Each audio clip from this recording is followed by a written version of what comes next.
In my own work, I'm usually able to sidestep the conflicts and useless bickering by keeping it real, relying on deep principles. For example, if somebody asks me, "Are you for solar energy?" I ask them, "Which form of solar energy?" When somebody asks me, "Are you for nuclear power?" I will reply, "Which type of nuclear energy?" The debate can become more of a dialogue.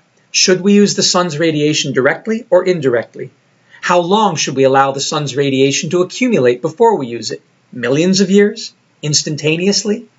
And what negative externalities should we allow during its accumulation and transformation? Should we make radioactive heat artificially here on the surface of the Earth, or extract it from down below where it occurs naturally? Would you rather we go mine bauxite in the jungle to make aluminum, or melt a soda can at 600 degrees Celsius using a Fresnel lens?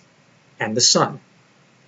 With this kind of framing, to achieve sustainability, we must challenge our children and all our citizens to ask themselves and each other, if you had to start from scratch tomorrow, powering your home, your neighborhood, and community with some form of solar fusion energy or nuclear fission energy, and you had no access to the global infrastructure we've been using for the past 200 years, what would you do?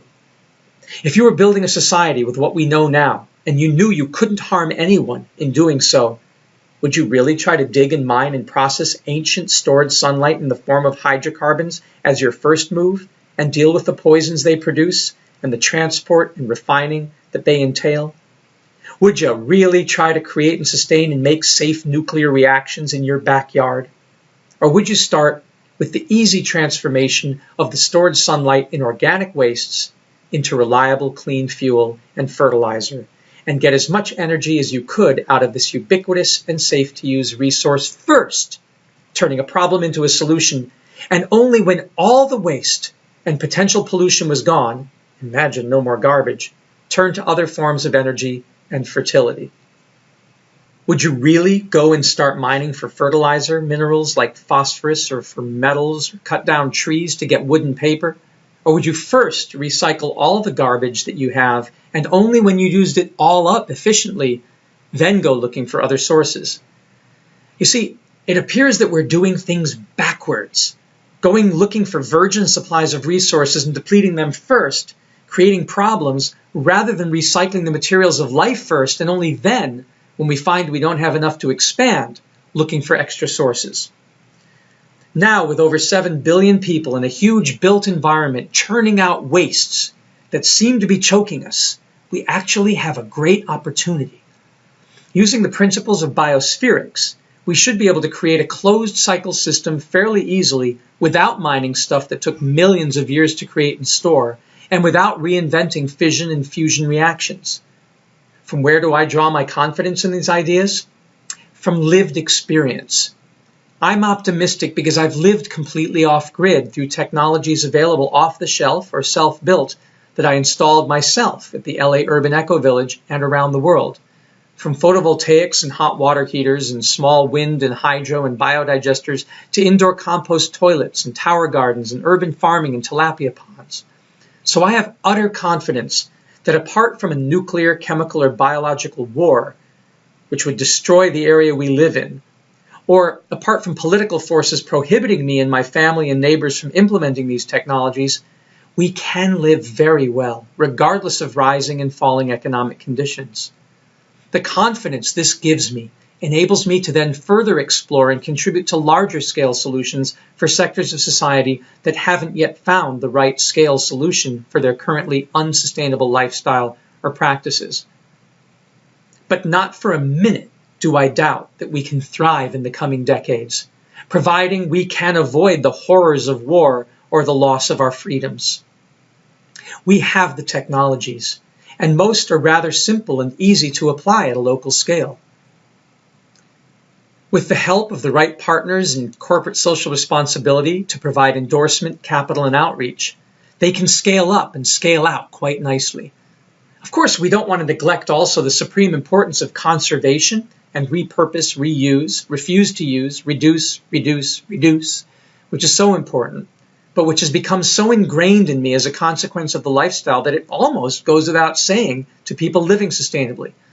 For example, when we produce all of our own electricity at home, We naturally get rid of all incandescent lights and make all lights either compact fluorescent, not great, or LED, fantastic, under the adage, you can't change people, but you can change their light bulbs. Nobody who produces their own energy that I know uses incandescents, which we consider heaters that give off a little light, rather than lights that give off a little heat.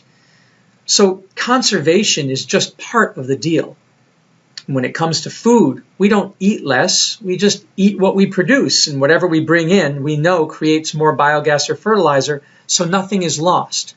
Nothing goes down the drain in the old sense, and everything goes down in and through the tubes in the new nexus sense. Whatever we don't eat and everything that passed through our bodies gets transduced right back into food and energy. Still, there are entropy losses. The second law of thermodynamics tells us that there are always losses to heat, to disorganization. Without constant input of new energy from the sun or from the center of the earth, the whole system would run down. It would collapse. So we can't live beyond our means.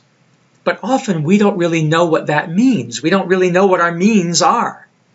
Thus, our quest to increase our means by harnessing light and temperature and water better and more efficiently, that becomes our mandate. It is a different mentality. We conserve not to be environmental per se, but because we have to, until we can produce more with the available renewable resources, produce more with less. So that is something to discuss. When I was interviewed by Alan Wiseman in the LA Eco Village, and Alan Wiseman is the author of the book Gaviotas, A Village to Reinvent the World, about a ecotopian area in Colombia, and also The World Without Us. Alan Wiseman asked me why, during the interview, I had kept the lights in every room on, and my air conditioner, and the music playing. Why did I keep it on all day if I was a conservationist? I said to him, well, because I produce all my own electricity, and I haven't yet gotten my neighbors to connect to me, and I produced a surplus today, and my batteries are full, and it will be sunny again tomorrow, I either use it or I lose it. So I'm leaving everything on. He found that fascinating. Later, I increased battery storage and eventually ran lines to the apartment of a friend of mine, and then I had to be more conservative. But generally, conservation becomes adjusted to your production and ability to store surplus. So it's another way of looking at things. Nowadays, I will sometimes, for example, gather uneaten food from McDonald's if I see it, and carry it home to increase my own energy production. And I secretly wish sometimes that not everybody becomes a sustainability jock like me, because then there won't be excess stuff for me to have for free. But that's another story.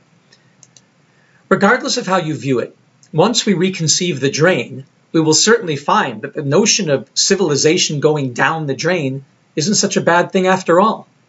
It is merely one of many positions along the infinite Mobius strip loop of recycling that keeps the metabolism of Biosphere 1, our precious planet Earth, going.